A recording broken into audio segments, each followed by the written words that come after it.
Mayroong Panginoon, malakas lang ang ulan at walang ilaw. So bahagi yun na tayo nagkakatibig ngayon sa araw na ito.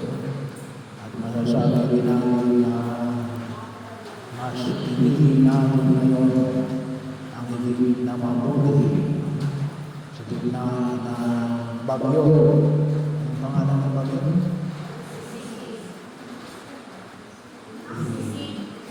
Kasi, no? Bahagi yun. So tayo nagkakatibig. Mahirap po. Mahirap po yung pumili. Kasi pagka hindi naman sa anumang bagay at kumisan sa mga choices na ibibigay sa atin sa buhay sa daigdig na ito. Hindi lang siguro sa mga pananamit, pagkain, o kahit na sa ating mga mahalagang desisyon sa buhay.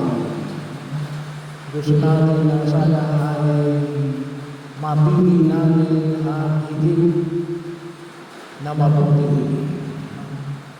Bahagi yun sa Ebanghelyo, maliwanag na dalawa.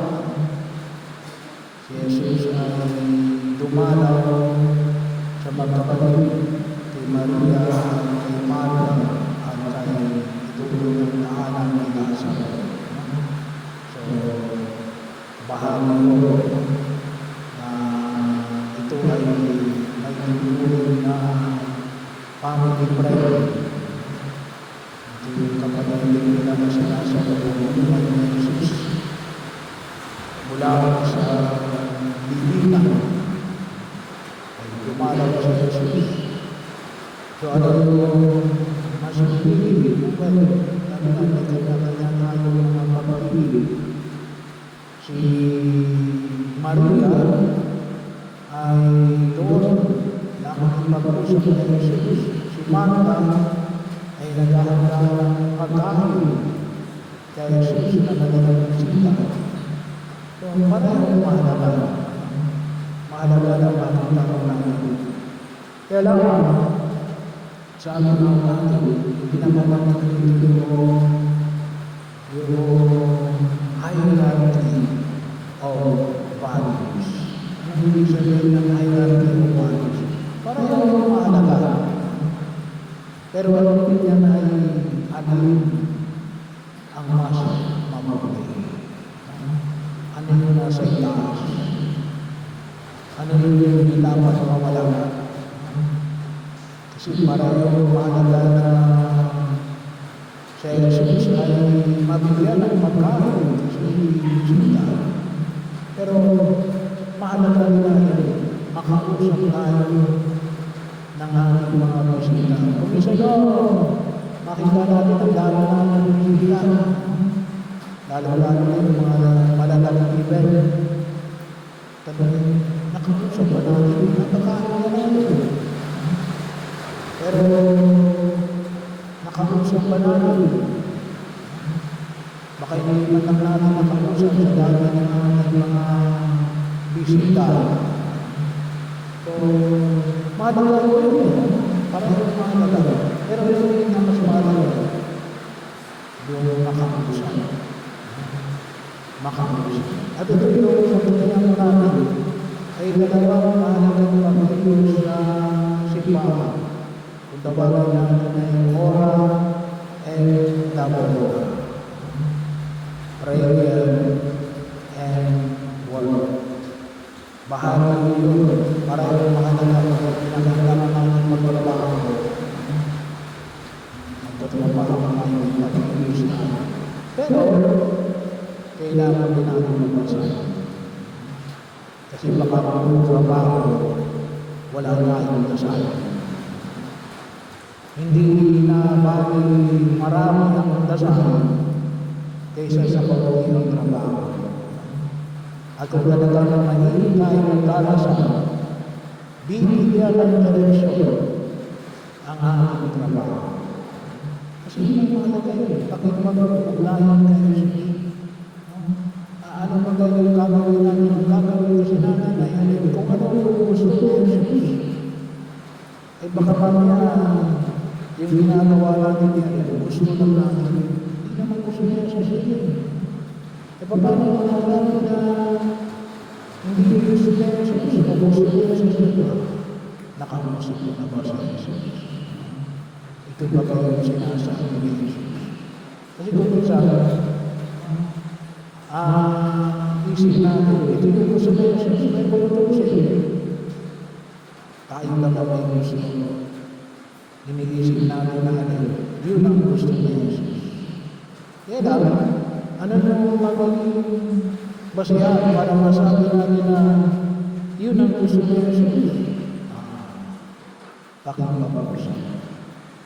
Kasi kapag tayo ay nagdarasal, hindi pwede sasabihin ni Jesus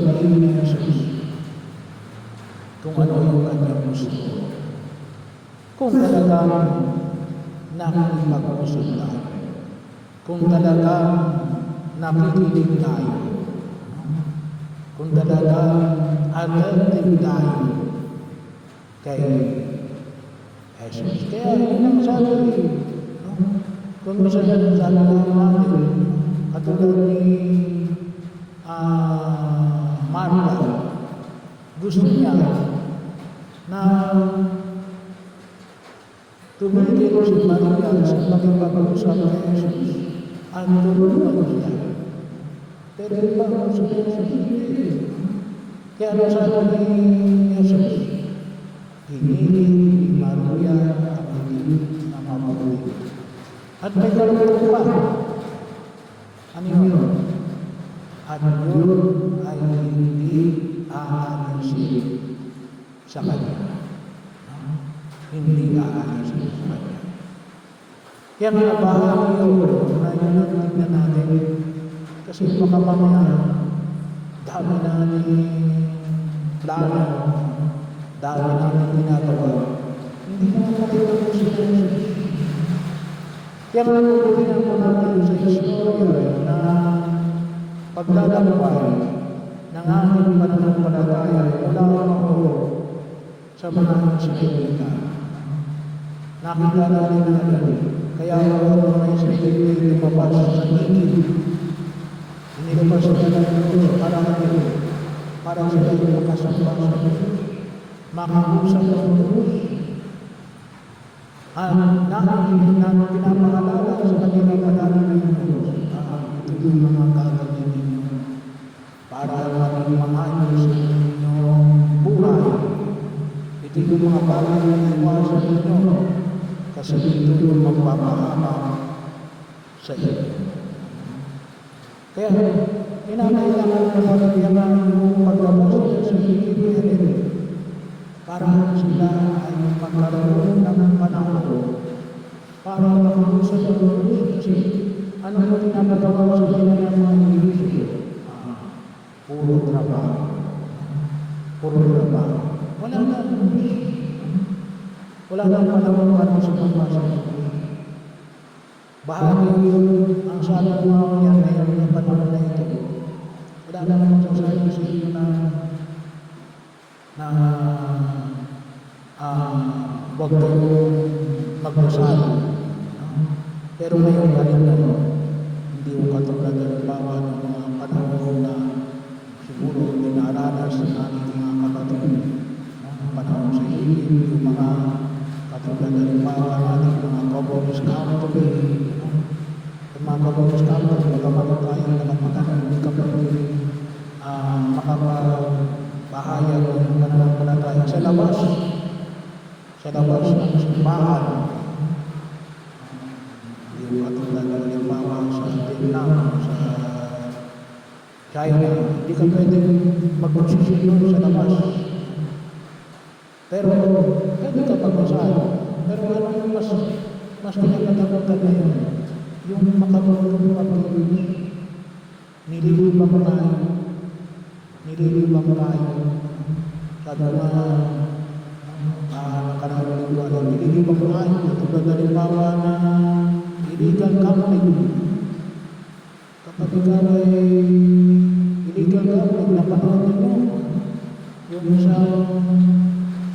isang bus driver, nagmamaneho ng bus mga kapatid, naglalaro sa kanyang tablet ata yun o cellphone. Pero mo yun yung mas pinahalagahan. Kaya ay maaaring ilalagay ka sa isang kalaman katatayuan. Yun ang iwasan natin. Ang tawag ng maaaring nililibang ka ng mga bagay na akala mo okay lang. Pero mas pinahalagahan natin kay Jesus. Kaya mag-ingat tayo. Mag-ingat tayo ng mga bagay na pinipili natin. Mag-ingat tayo ng mga tao na pinipili natin. May mga tao maglalaro sa Jesus. May mga tao maglalaro sa Jesus. May mga tao ipapahamak ka. May mga tao magliligtas sa iyo. Kaya, ang sinasabi ni Jesus, siguraduhin ang pipiliin natin ay ang bagay na hindi na mahalaga. Na kung tutusin ay siyang magpapakita na ito ay makayos at para sa iyo. Ito po yung dalalan natin ito. Kasi baka mamaya hindi natin namamalayan yung ating mga pinili ay siyang maghahanap sa atin sa tiyak na pagkakasala at kapahalagan. At sana, sa masabi sa atin na Jesus, pinili mo ang na mabuti at hindi mo aanis sa iyo.